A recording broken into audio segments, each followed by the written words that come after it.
Okay, I think that the vintage watch market right now is in the best place ever. This is due to the fact that it's not a local phenomenon anymore. Some 25 years ago, it was just a local thing. It was all about Italy, Germany, a little bit of England, and some of Japan. Really into collecting watches.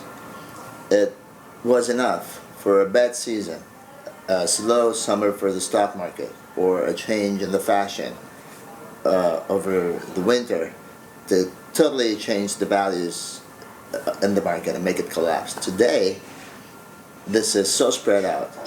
The internet, the social media allows this kind of knowledge to reach so many people that it is a fact that that watch is worth that kind of money, and it is a fact that that watch is desirable, and it's known all over the world. This makes this market a very safe place because there's no local phenomenon that could impact negatively the market anymore at all. So the question is whether social media had an impact on the market. It did, and it does have an impact on the market every day. I witnessed the change over the years with internet and then all the social media just bringing the knowledge farther and farther away to people that just discover watches 20 years later after we did. And now Instagram changed the values of the watches over 2 seasons. Watches that were crazy expensive at $50,000 today are hard to find for $350,000, and there's buyers, new buyers coming in wanting to buy, making this, as I said, a very safe place, and this value is very real. New watches, honestly, I don't know. I would agree that it must have the same impact on the new watch market as well, but definitely works in a different way because the big companies always had made major investments in communication. The big difference is between the vintage and the new watch market, and this is why the social media is making such a big difference in our market, is that we never invested in communication. We barely knew what communication was. We were only about the watches. We were all professional collectors, so passionate about watches, we would travel miles and days just to meet and share what we knew. Whereas today, in a flash, knowledge is everywhere. Cartier, Rolex, they always knew that way before we did. They were advertising big time 60 years ago. So for them, internet only represented, and social media only represented a new tool of something that they were already doing. For us, it's been a revolution. That's a difficult question. There's so many watches out there. But I would say that as iconic as ever, the Rolex Paul Newman is still the most desired watch that I could ever think of. Possibly another Rolex, the 6200 Submariner, is also another icon that represents the power and knowledge of the wealthy collector. My personal opinion, these two watches represent more of a concept through their probably most attractive models, but not necessarily. There's another world that embraces the concept of a different style, which could be best represented by Patek Philippe. The wise collector, the old school, will buy possibly more 1518 or 1463 by Patek Philippe than a Paul Newman. But I would say, as far as popular, Rolex, you can't beat that.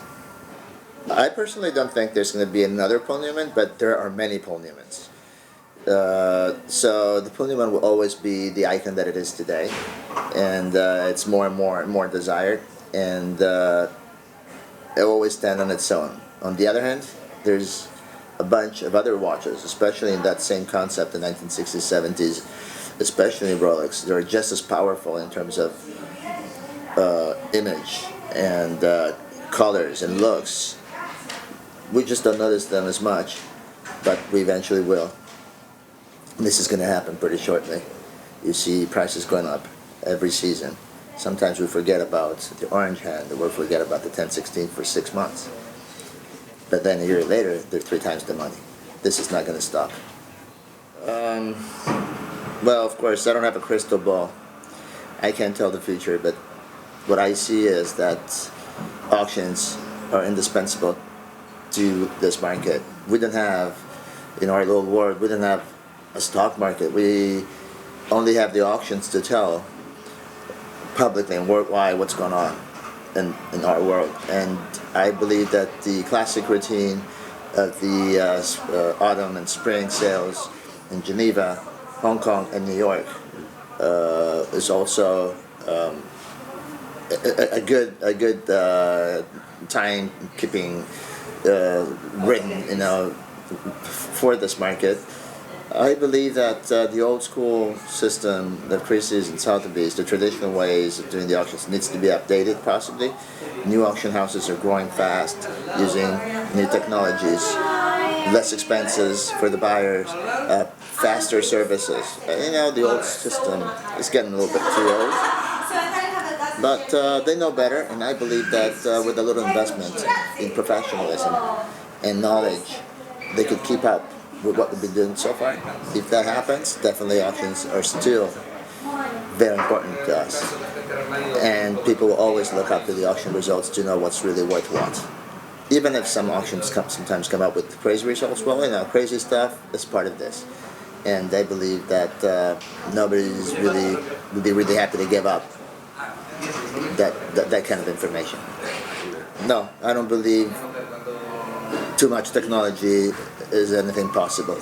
Every time we thought of technology as too much, it was something old early enough. So I would keep looking forward to what's coming next, rather than how to keep going what was going on before. Okay, in the first place, most of the collectors of the early days are still collecting today. But the difference with a new collector, to me, stands mostly in the fact that the new collector has more knowledge, way more knowledge. He knows what he's talking about, and also most of the time, actually, more knowledge than the dealer himself. Also, the new collector doesn't take anything for granted. Back in the day, people used to buy incredible museum pieces, owe them for a few weeks or a couple of seasons, and then just give it up, sell it. Why did you sell that? Well, I don't know. I'll buy it again next year. I want to buy something else. Now people know that once you give up something, you will never have it again, at least not for the same price.